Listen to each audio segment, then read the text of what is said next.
have sacrificed a lot for the creation of this country. Charter of economy ہم کریں, ملک آگے چلے. ہم نہ سلیکٹڈ ہیں نہ فارم 47 والے ہیں. We have shot down the enemy's most modern aircraft, including multiple Rafale jets. A favorite field marshal from Pakistan. آپ دیکھ رہے ہیں خبروں، تبصروں اور تجزیات پر مبنی پاکستان کا سب سے معتبر نیوز شو آن مائی ریڈار کامران خان کے ساتھ. السلام علیکم، میں ہوں کامران خان. اسلام آباد کے سب سے بڑے سرکاری ہاسپٹل پمس کی نرسری، جہاں ہر روز نئی زندگی کی آمد پر خوشیاں منائی جاتی تھی، بدھ کی صبح اچانک ہولناک آگ نے 15 نومولود بچوں میں سے 14 کی جان لے لی. صرف ایک بچی کو بچایا جا سکا. جمعرات کو جب ان 14 معصوم بچوں کو سپرد خاک کیا گیا تو ان کے والدین کی آہیں اور سسکیاں ہر آنکھ نم کر گئیں. جن گھروں میں چند روز پہلے بچے کی آمد پر خوشیاں تھیں، وہاں اب عمر بھر کا ایک ایسا دکھ ہے جس کا مداوع شاید کبھی نہ ہو سکے. تحقیقات نے ایک بات ضرور واضح کر دی ہے کہ مسئلہ آگ لگنے کا نہیں، برسوں سے بلکہ شاید کئی دہائیوں سے نظر انداز کیے جانے والے پمز ہاسپٹل کے نظام کا ہے. ابتدائی تحقیقات کے مطابق پمز کے mother and child health ward کی نرسری میں صبح 6:38 پر اے سی کے قریب ایک شعلہ دیکھا گیا. 1 منٹ بعد دھماکے کی آواز آئی، چھت کا ایک حصہ گر گیا. ابتدا میں کہا گیا کہ اے سی میں شارٹ سرکٹ یا خرابی سے آگ لگی ہے اور آکسیجن نے اسے مزید بھڑکایا ہے. لیکن قومی اسمبلی کی قائمہ کمیٹی برائے صحت، جو کہ پاکستان پیپلز پارٹی کے پاس ہے، اس کے چیئرمین مہیش کمار منانی نے اس دعوے پر سوال اٹھایا ہے.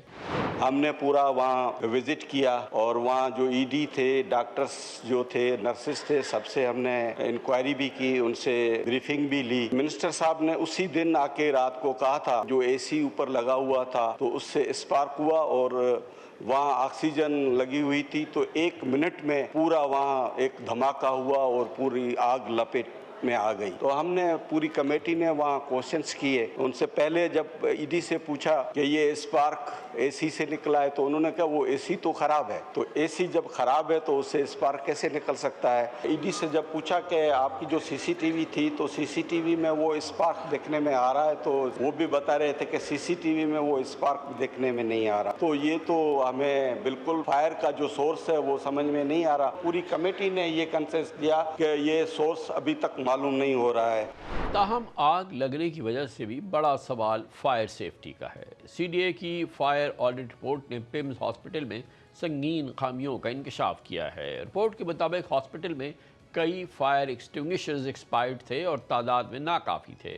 ہاسپٹل میں آٹومیٹک سپرنکلر سسٹم موجود ہی نہیں تھا جس سے پانی کا جھڑکاو کر کے آگ بجھائی جا سکے. ایمرجنسی لائٹنگ اور فائر ڈورز بھی مکمل نہیں تھے اور 24 گھنٹے تربیت یافتہ فائر اسٹاف دستیاب نہیں تھا. حتیٰ کہ زیر زمین فائر فائٹنگ واٹر ٹینک اور پمپ بھی نہیں تھا. اس سے بھی بڑا انکشاف یہ ہوا کہ پمز انتظامیہ کو فائر سیفٹی کی سنگین خامیوں کا پہلے سے علم تھا. میٹروپولیٹن کارپوریشن اسلام آباد کے فائر اینڈ ڈیزاسٹر مینجمنٹ حکام 2018 سے پمز ہاسپٹل کو مسلسل نوٹس جاری کرتے تھے کہ ہاسپٹل میں fire prevention, fire protection, life safety system نامکمل ہیں، لیکن کسی کے کانوں پر بھی جوں تک نہیں رونگی. اور خود جو میٹروپولیٹن کارپوریشن اسلام آباد ہے وہ بار بار 2018 سے پمز کی انتظامیہ کو یاد دلا رہی تھی کہ وہاں کا فائر کا نظام ایک ڈیزاسٹر کا شکار ہے. ایک اور رپورٹ کے مطابق حادثے کے وقت پمز کے پاس فائر سیفٹی کا مطلوب این او سی بھی نہیں تھا. ریسکیو آپریشن کے دوران ایمرجنسی راستوں کے بند یا رکاوٹوں کا شکار ہونے کے الزامات مسلسل سامنے آئے ہیں. ریسکیو اہلکاروں کو اندر پہنچنے کے لیے کھڑکیاں توڑنی پڑیں، یعنی جس جگہ نومولود بچوں کو سب سے زیادہ محفوظ ہونا چاہیے تھا، ہنگامی حالت میں وہاں تک پہنچنا آسان نہ تھا. ایمرجنسی رسپانس پر بھی 2 مختلف کہانیاں سامنے آ رہی ہیں. پمز انتظامیہ کا دعویٰ ہے کہ 2 ڈاکٹر اور 4 نرسز ڈیوٹی پہ تھی، جبکہ آئی وٹنسز نے عملہ موجود نہ ہونے کا الزام عائد کیا ہے. اس واقعے کے فوری بعد وزیر اعظم شہباز شریف نے بغیر کسی انکوائری کے سیکرٹری صحت کو تو فارغ کر دیا تھا، یعنی کہ ان کو سسپینڈ کر دیا تھا ان کو ملازمت سے، لیکن ہاسپٹل ایڈمنسٹریشن کے خلاف ابھی تک ثبوت ہی ڈھونڈے جا رہے ہیں. اس سانحے کے بعد سب سے زیادہ دباؤ وزیر صحت مصطفیٰ کمال پر آیا، جنہوں نے حادثے کے 3 گھنٹے بعد اپنا استعفیٰ وزیر اعظم کو بھی بھیج دیا تھا. تاہم وزیر اعظم نے اطلاعات کے مطابق اسے قبول کرنے سے انکار کیا. بہرحال پرائم منسٹر شہباز شریف نے سابق وفاقی سیکرٹری داخلہ شاہد خان کی سربراہی میں انویسٹیگیشن کمیٹی قائم کی ہے جو اپنی رپورٹ وزیر اعظم کو دے رہی ہے. سائنہ پمز نے صرف 14 مولود بچوں کی جان نہیں لی، اس نے ہمارے سرکاری ہاسپٹلز کے نظام کی قلی کھولی ہے.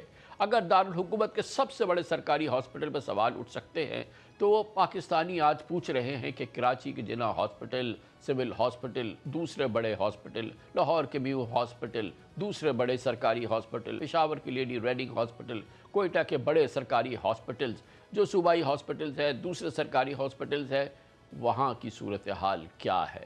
کیا پاکستان کے تمام بڑے سرکاری ہاسپٹل میں، چاہے وہ صوبائی ہیں یا وفاقی ہیں، فائر سیفٹی کا مکمل نظام موجود ہے؟ کیا کبھی موجود تھا؟ فائر الارم وہاں موجود ہیں؟ کیا اسپرنکلر سسٹم وہاں کام کر رہے ہیں؟ کیا کبھی وہاں فائر موک ڈرلز ہوئی ہیں؟ یا یہ تمام ہاسپٹلز پاکستان کے اگلے سانحے کا انتظار کر رہے ہیں؟ امپورٹنٹ سبجیکٹ ہے، اس پہ بات کرنے کے لیے دعوت دی. ہمارے ساتھ موجود ہیں جناب سید مصطفیٰ کمال، وفاقی وزیر صحت. بہت بہت شکریہ مصطفیٰ، آپ نے ہمیں جوائن کیا ہے. یہ فرمائیے گا کہ اب یہ 2 روز گزر گئے ہیں، اس کے بعد آپ خود کس نتیجے پہ پہنچے ہیں اس حادثے کے حوالے سے؟ آپ کا اس وقت تک کا نتیجہ کیا ہے؟ کامران، یہ تو حادثہ، یہ سانحہ تو بہت سارے سالوں کی جو نظام کی خرابی ہے اور وہ انٹرنچ کر گئی ہے، وہ اتنی طاقت حاصل کر گئی ہے کہ یہ اس کا آؤٹ کم ہے. اور یہ اللہ رحم کرے کہ اس میں جو حادثات نہیں ہو رہے وہ اس میں اور کیا کچھ اس میں خرابی اور چیزوں کی ہوگی. میں اس نتیجے پہ پہنچا ہوں کہ اب اس میں کوئی سرسری طور پر یا کوئی عام سے اقدامات کر کے کسی کو ہٹا کر کسی کو لگا کر اس مسئلے کو ٹھیک نہیں کیا جا سکتا. میں رپورٹ کا انتظار کر رہا ہوں کہ رپورٹ کے آنے سے پہلے اس کے اندر اسپیکولیشن نہیں ہو. ایک تو وہ تعین کر دے کہ کس کس کی غلطی ہے، ایک کاز بتا دے چونکہ اس کی ٹی آر میں کہ کس وجہ سے لگی آگ، کہاں سے لگی، کس کس کی ذمہ داری ہے، کس کس نے غفلت برتی ہے، اور وہ وے فارورڈ بتا دے. اب وے فارورڈ کی وہ تو جو فکس ہونے چاہیے وہ لوگ جو کہ جو اس کے مرتکب ہیں، کیونکہ ان 14 بچوں سے قیمتی کوئی چیز نہیں ہے اور یہ بہت بڑا سانحہ ہے اور آپ کسی کے ماں کے لخت جگر کو واپس نہیں لا سکتے. اور ہم جتنا بھی اس پہ افسوس کریں، غم کریں، ہم اس ماں کی تکلیف کو پہنچ ہی نہیں سکتے جس کا لخت جگر گیا ہے. لیکن اس کا جو وے فارورڈ ہے وہ بہت میں سمجھتا ہوں کہ میرے سامنے آ جائے کہ وہی کیا کہتے ہیں. میرے حساب سے آپ جو مجھ سے پوچھ رہے ہیں، اس نظام کو ودن انہی سب لوگوں سے نہیں ٹھیک کیا جا سکتا. یہ تو ایک ریڈیکل چینج کی ضرورت ہے. الگ الگ ففڈمز بنی ہوئی ہیں ساری اتنے بڑے. ہمیں جو ہے وہ یکسر اس کا کوئی ایک نیا نظام دینا پڑے گا، ان ہاسپٹل کا نیا نظام دینا پڑے گا، اور جو کہ سرکاری طریقے سے بالکل الگ ہو، اور وہ بورڈ ہو، انڈیپینڈنٹ ہو، وہ لبرل ہو، وہ اپنی پاور استعمال کرے اور وہ اکاؤنٹیبلٹی کرے. اور میں سمجھتا ہوں کہ گریجولی آگے جا کر یہ جو سرکاری ہیلتھ میں سرکاری بھرتیاں ہیں نا، یہ سرکاری بھرتیاں نہیں ہونی چاہیے. ڈاکٹرز، پیرامیڈکس یہ کانٹریکٹ پہ ہونے چاہیے. جس طرح سے پرائیویٹ جگہوں پہ لوگ ہائرنگ فائرنگ کسی بھی وقت جو ہے وہ اس کے میرٹ کے اوپر ہو سکتی ہے، یہاں بھی جو ہے وہ ہائرنگ فائرنگ کم سے کم ہیلتھ کے شعبے میں اسی طرح سے کانٹیکٹ پہ ہو سکتی ہے. جو سرکاری ہمارا جو پیکیج ہے کہ ذرا سی کوئی آپ بات کریں، کورٹ سے کوئی اسٹے آرڈر لے کر آ جاتا ہے اور آپ کو وہ منہ چڑا رہا ہوتا ہو کہ بھئی آپ کر لو جو کرنا ہے. تو میں سمجھتا ہوں کہ وہ، اور پھر یقیناً پچھلے کئی دہائیوں سے میں کسی پہ بلیم نہیں دے رہا، لیکن ہر آدمی کنیکٹڈ ہے کامران بھائی. ہر آدمی، چھوٹے سے چھوٹا ڈاکٹر، آفس بوائے بھی، وہ بھی کنیکٹڈ ہے. کوئی کسی ایک پارٹی کا ہے، کوئی دوسری پارٹی کا ہے، کوئی فلاں جگہ کا ہے، کوئی فلاں جگہ کا. تو میں سمجھتا ہوں کہ یہ فرمائیے گا، قائمہ کمیٹی ہے صحت کی نیشنل اسمبلی کے، اس کے جو مہیش کمار ملانی ہیں، ان کا یہ دعویٰ ہے کہ وہاں پر کیا یہ بات تصدیق ہو گئی ہے کہ جو اے سی تھا اس سے وہ شعلہ نکلا اور اس کے بعد اس پورے کمرے میں جو تھی وہ جو آکسیجن تھی وہ پھیلی ہوئی تھی، اور جس نے کہ اس پورے ہال کو اپنی گرفت میں لے لیا اور وہ اس کو ایک طرح سے بربادی کا سب سے بڑا باعث وہ آگ بنی ہے. تو کیا یہ جو اے سی سے شعلہ نکلنا اور پورے کمرے میں آگ لگنا، اس کی تصدیق ہو گئی ہے؟ کامران بھائی، یہ جو کمیٹی بنی ہے نا وزیر اعظم کی طرف سے، ایک تو واضح ہے کہ ایک ہی کمیٹی ہے. اس سے پہلے جو 2 کمیٹیاں بنی تھی وہ نل اینڈ وائڈ ہو گئی. وزیر اعظم کی جو شاہد صاحب جس کمیٹی کو چیئر کر رہے ہیں، ان کے پاس جو ہے وہ ڈی وی آرز موجود ہیں. اور ان کے پاس وہ اسٹاف موجود ہے فزیکلی بھی جو وہاں پر موجود تھا. ان کے پاس جو ہے وہ ان بچوں کے لواحقین کے پیرنٹس موجود ہیں, رشتہ دار موجود ہیں, چوکیدار موجود ہے, سب لوگوں کی جو فزیکل ایویڈنس, ہیومن ایویڈنس اور ڈیجیٹل ایویڈنسز اس کمیٹی کے پاس موجود ہے. مہیش جو ملانی صاحب جو ہے وہ میری اسٹینڈنگ کمیٹی کے ہیلتھ کے جو ہے وہ آنریبل MNA ہیں اور چیئرمین ہیں, میں بڑا احترام ہے. بات میری بات کا اور ان کی بات کے صحیح اور غلط ہونے کا نہیں ہے. جو کوز پتہ چلنی ہے اس کمیٹی نے نکال لینا اور اب تک ان کو پتہ چل گیا ہوگا. چند گھنٹوں کی بات ہے انشاءاللہ تعالی, آج رات تک انہوں نے یہ رپورٹ پیش کر دینی ہے. سب سے پہلے تو تعین اس والی بات کا ہونا ہے.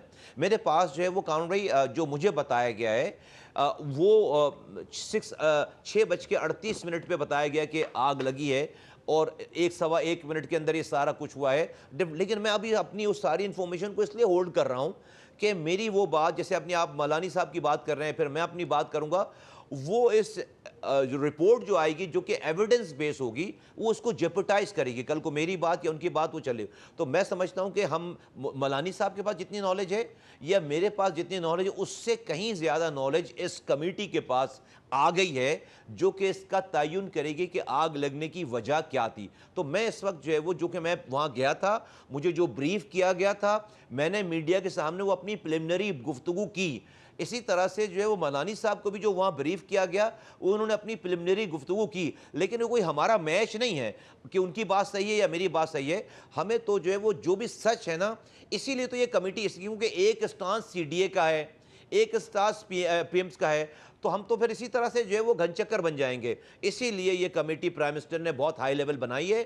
اس کمیٹی کے پاس سب کی انفارمیشن ہے اور یہ کمیٹی یہ تعین کرے گی کہ اصل بات کیا ہے. اور میں جو ہے اس کمیٹی کے رپورٹ کے اوپر ریلائی کر رہا ہوں. اور آج پھر جو ہے وہ پارلیمنٹ نے بھی اپنی ایک کمیٹی مشترکہ کمیٹی بنانے کا اعلان کر دیا ہے اور انشاءاللہ تعالی میں سمجھتا ہوں کہ فیکٹ جو ہے وہ چھپائے نہیں جا سکیں گے. مصطفیٰ یہ بتائیے گا کہ یہ تو ایک حادثہ ہو گیا, اصل بات تو یہ ہے کہ نہ کہ یہ کہ صرف PIMS میں بلکہ جو بھی پاکستان کے ایسے ہاسپٹل جو نجی ملکیت کے اندر نہیں ہیں, پرائیویٹ ہاسپٹلز نہیں ہے, یہ حادثہ, یہ سانحہ, یہ المیہ, یہ تو اس بات کی سب سے بڑی ضرورت بتاتا ہے کہ ہم ان تمام ہاسپٹلز کا جائزہ لیں.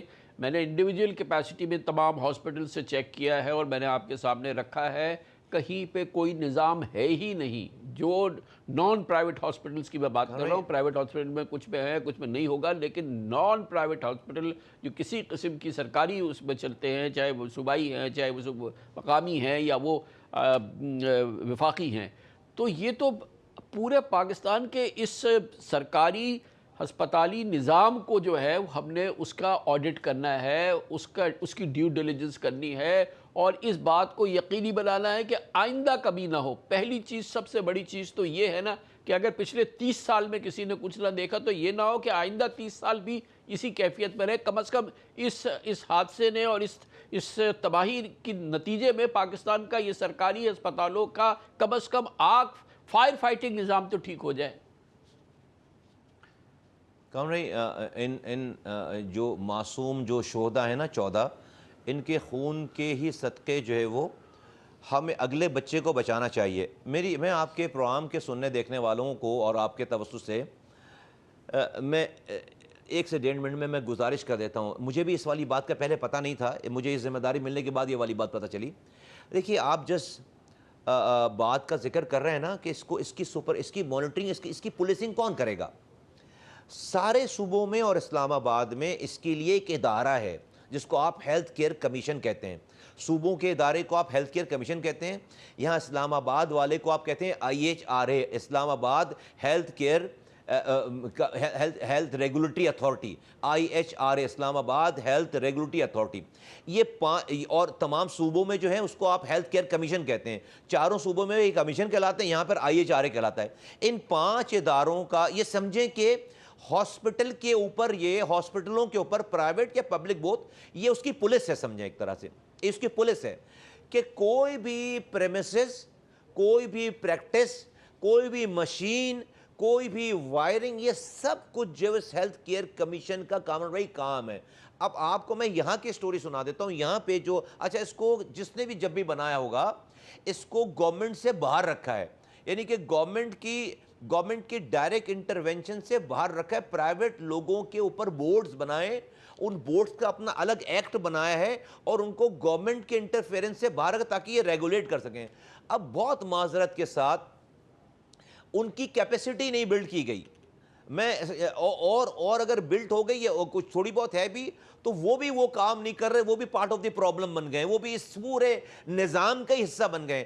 ان کا جو ہیڈ کہلاتا ہے وہ سی ای او کہلاتا ہے، اس کو مارکیٹ ریٹ سے پیسے ملتے ہیں، لاکھوں روپے اس کی جو ہے فیس ہے، اس کی تنخواہ ہے، لیکن اس کا اب یہاں پہ جو ہے نا ایک بورڈ ہے، بورڈ قانون بھائی IHRA کا ایک بورڈ ہے جو کہ سارے پرائیویٹ لوگوں کے اوپر بورڈ ہے، شاید جو میرا سیکرٹری اس کا ایک ممبر ہے، وہ بورڈ یہ فیصلہ کرتا ہے کہ سی ای او کون لگے گا، ان کا ایکٹ ہے۔ اس سی ای او نے جا کے سارے سرکاری اور غیر سرکاری اسپتالوں کو لائسنس دینا ہے، کامران بھائی لائسنس دینا ہے، ہزاروں لوگوں کی جسے کہتے ہیں نا کہ ہیومن ریسورسز اور ڈیجیٹائز ٹیکنالوجی ان کے پاس ہونی چاہیے، ایک چھوٹے سے شہر اسلام آباد کے لیے، پھر سندھ کے لیے، پنجاب کے لیے، KP کے لیے، بلوچستان کے لیے۔ ابھی ہم سندھ میں اسٹینڈنگ کمیٹی کی میٹنگ کرنے گئے تھے، سینیٹر گئے تھے اسٹینڈنگ کمیٹی کے، سندھ کے وہ HRA کے لوگ آئے ہوئے تھے ہائی کمیشن کے، وہ بتا رہے ہیں کہ ان کے پاس ٹوٹل لوگوں کی تعداد جو ہے وہ 137 ہے، ٹھیک ہے 137۔ اب مجھے اس 137 میں ڈرائیور بھی ہوگا، پیون بھی ہوگا، آپریٹر بھی ہوگا، کتنے لوگ ہیں جو کہ مارکیٹ میں جا کر پورا سندھ ہے، کہاں HIV پھیل رہا ہے، کہاں جو ہے وہ غلط ڈاکٹر بیٹھے ہوئے ہیں، کہاں جو ہے وہ ڈینٹسٹ روڈ پر بیٹھ کے دانت نکال رہا ہے، یہ پورا نظام تباہ اور سال کا تباہ برباد ہے۔ یہ پوری ریڈیکل ریفارم کی ضرورت ہے۔ ہم بہت معذرت کے ساتھ ہم تو اس ایونٹ پہ بات کر رہے ہیں نا کامران بھائی، 14 بچے شہید ہو گئے کامران بھائی، روزانہ 1300 بچے مر رہے ہیں۔ میں یہ بولتا ہوں تو کہتے ہیں آپ یہ ڈراتے ہیں لوگوں کو، او بھائی میں بول اس لیے رہا ہوں کہ ان کو بچانا ہے، تو آپ میں نے تو نہیں سنی اس سے پہلے کہ ایک سال میں 4 لاکھ بچے مار رہے ہیں، 4 لاکھ بچے مار رہے ہیں جن کو مرنا نہیں چاہیے، 1 سے 5 سال ان کی ایج ہے، وہ غذا کی کمی کی وجہ سے، گندا پانی پینے کی وجہ سے، کمزور پیدا ہونے کی وجہ سے، کیونکہ ماں میں طاقت نہیں ہے بچے پیدا کرنے کی، وہ مر رہی ہے، وہ کمزور بچے پیدا کر رہی ہے، وہ مر رہا ہے، ایک وشس سائیکل ہے۔ اس کو اس ہیلتھ کیئر کے نظام کو ہمیں بہت آرام سے یہ نیشنل سیکیورٹی کا ایشو ہے، ہمارے یہ نیشنل اکانومی کا ایشو ہے، یہ ایک واقعے سے ہم ابھی بات کر رہے ہیں، بہت افسوسناک سانحہ ہے۔ میری بار بڑی استدعا، آج میں نے سینٹ میں اسمبلی میں بات کی کہ بھائی آپ جس کو بھی قصوروار ٹھہرانا ٹھہراؤ، لیکن آپ اوور آل اس نظام کو ٹھیک کرنے میں سارے مل کر ایک دفعہ اس کو فکس کریں اور اس کو ٹھیک کریں۔ میں ایز اے منسٹر میں کہہ رہا ہوں میری پوری منسٹری دروازے کھول کر اس سب کی سپورٹ کرنے کے لیے اور سب کی رائے لے کر اور اپنی تمام انفارمیشن دینے کے لیے تیار ہے کہ ہم کیا کریں کہ آگے کا نظام چلائیں۔ اچھا مصطفیٰ، آپ نے یہ میڈیا میں ہر طرف آیا ہے کہ آپ نے اس پورے معاملے کی فوراً ذمہ داری قبول کی اور ودن جب یہ واقعہ ہوا اس کے 3-4 گھنٹوں کے اندر آپ نے hand written resignation prime minister کو بھیج دیا، تو کیا پرائم منسٹر اور یا گورنمنٹ کا ابھی آپ کے ساتھ کیا رسپانس ہے؟ وہ چاہتے ہیں کہ آپ ریزائن نہ کریں، کیا پوزیشن ہے؟ قانونی میں بہت آپ کے ساتھ معذرت کے ساتھ میں آپ کی انفارمیشن کو میں چیلنج بھی نہیں کر رہا، اور آپ مجھے پرائم منسٹر صاحب نے مجھے پرسنلی روکا ہے اس والی بات پر گفتگو کرنے کے لیے، صرف اس والی ایک ایشو پہ جس پر آپ بات کر رہے ہیں، تو مجھے پلیز جو ہے مجھے ایکسکیوز کیجیے گا کہ میں اس کے اوپر جو ہے وہ اگر کامنٹ نہ کروں تو آپ مجھ سے بالکل مائنڈ نہیں کیجیے گا اور ناراض نہیں ہوئے گا۔